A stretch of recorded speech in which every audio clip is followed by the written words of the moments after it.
Yes, you, watching this video. Do you want to own a piece of Scribbler? Only not a lock of hair or blood or flesh or anything else that will get you in trouble with the law? Well, now you can, with t-shirts, hoodies, tote bags and mugs featuring Obab Scribbler at her Teespring store. You know you want to. I shall now stop talking in third person and send you on to the video. Be lovely to each other and enjoy the show.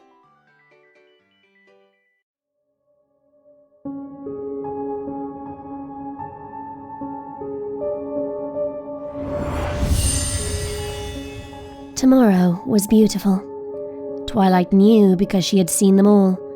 It took effort and patience and hope that ancient texts and tales held portions of truth, but she had seen them all through an orb of endless wisdom. Every night she went to bed with the truth of the morrow at the edges of her memory. She couldn't hold every moment of the truth in her mind, but at least a vague impression gave her an idea of what was to come. When she awoke, the faint buzz of crickets came from outside the window. She stretched, pushed the covers off of her body, and pulled herself from bed. It was only a short trip to the balcony before she raised the sun, its bright rays shining down over Canterlot. Golden rays of sunlight graced the beautiful buildings of the city, the far-off plains and valleys of Equestria, and many lands she couldn't, regretfully, see from her balcony.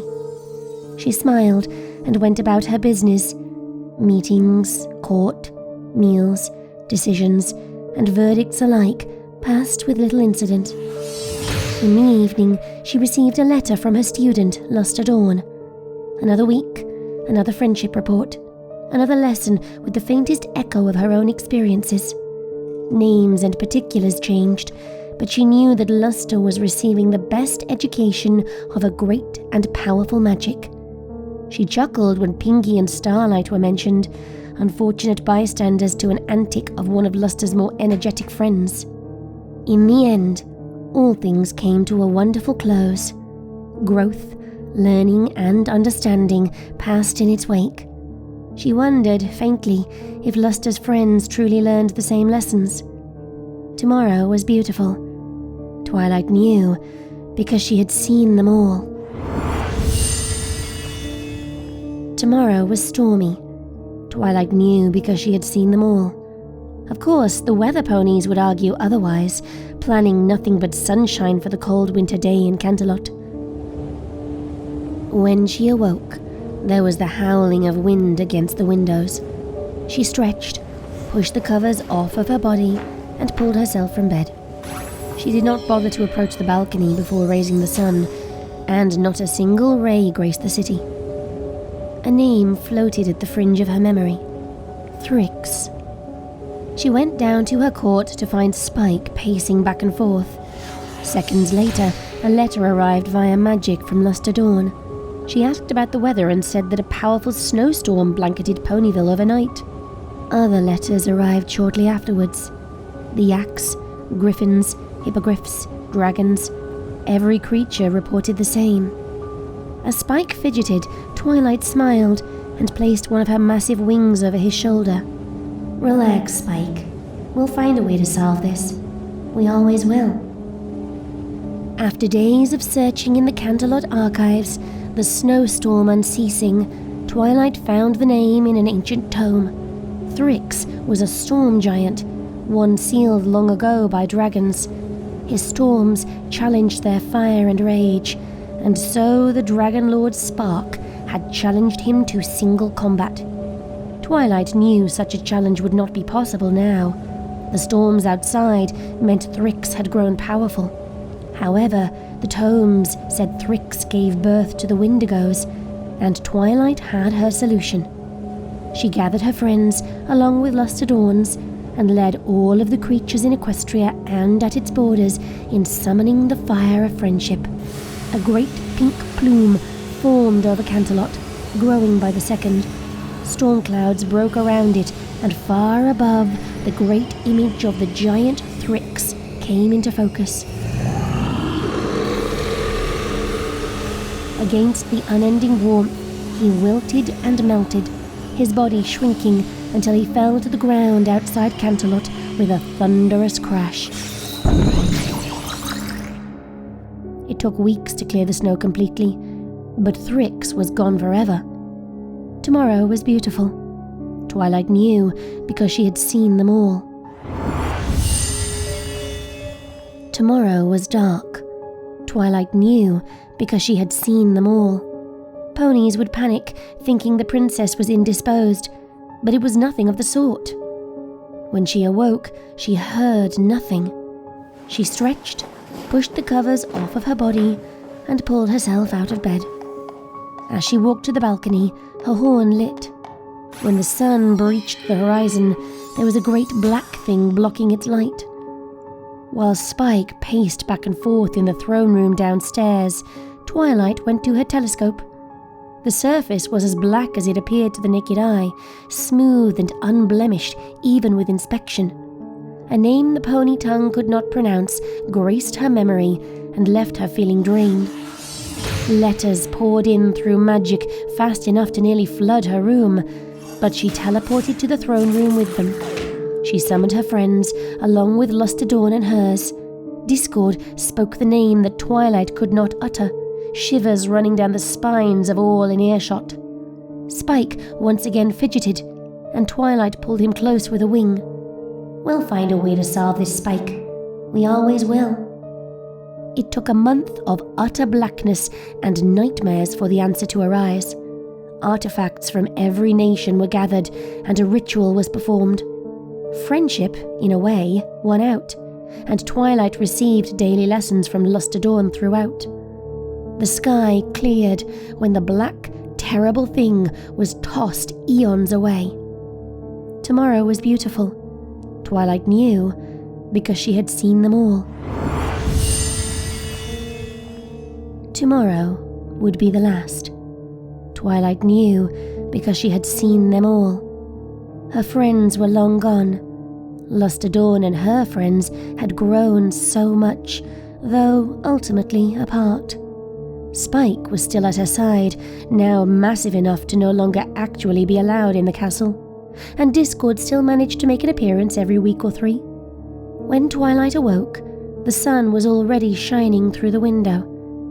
She did not move, pulling the covers over her head. After an hour, Spike rang for her on a crystal ball at her bedside. Lazily, she turned over to answer him. He asked what was wrong. He said the noble ponies had told him she wasn't at court. Was she sick? He asked, concern crystal clear despite his deep, rumbling tone. Twilight smiled. "Yes, Spike.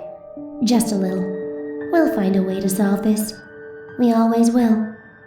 Twilight said nothing else, even when Spike asked what.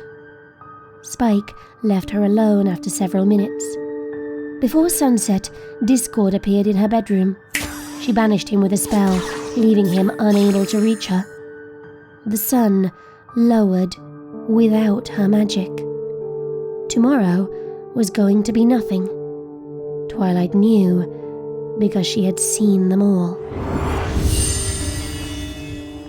Only 2 years into her reign, Princess Twilight found word of a great magical artifact.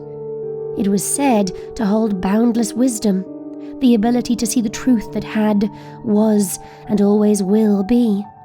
Certain that it would help her to rule Equestria in harmony for a great many years, she went in search of it. 5 years later, Twilight broke into a great and ancient tomb.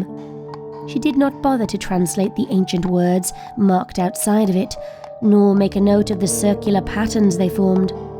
As she entered the final room, she saw a great stone pedestal with a clear crystal orb hovering just above it. Flying up to it, she could see through it, the image of the room behind it refracted and morphed.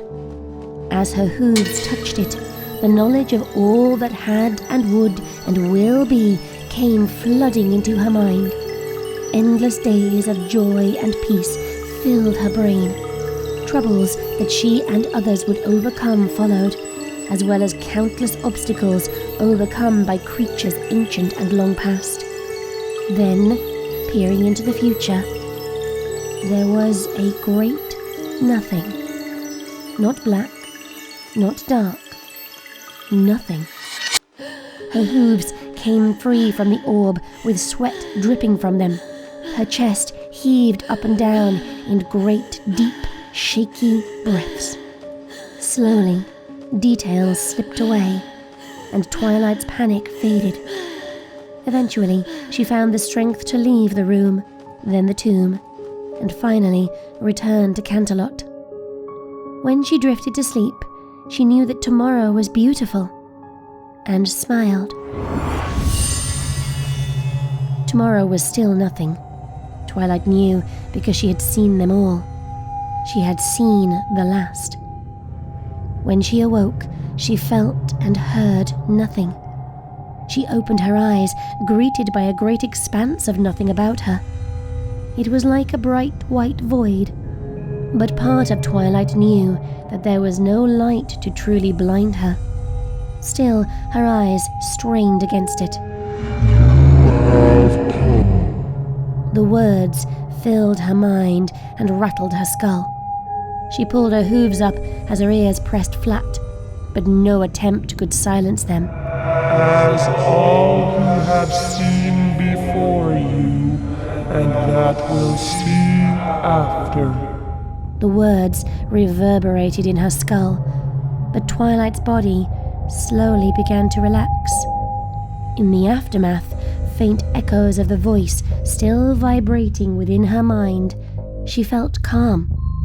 Her wings splayed out behind her, and she let her head hang back. There was the sensation of rotating, spinning within nothingness, but her eyes could find nothing to focus on. Instead, she closed them. "Where am I?" she finally muttered and thought, hoping whatever spoke to her would understand. You have seen, you know, the end. The end of what? Of me? Of Equestria? The truth lingered on the edge of her mind just before the voice replied. She spoke it with them. Of everything.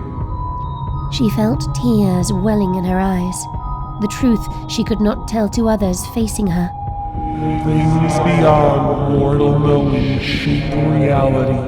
You and others have seen. Others will see. There's nothing now. How can... She opened her eyes in anger and could make out a faint shape before her. It curved the imperceptible nothingness ever so slightly, refracted and morphed. What is, was. What was, shall be. What shall be, is. The orb vanished. Twilight vanished. The voice remained, until nothingness was something. Tomorrow was going to be the beginning. Twilight knew, because she had seen them all. Tomorrow was going to be her first. Twilight knew, because she had seen them all. She opened her eyes to a bright light, before hearing the sound of her own shrill cries.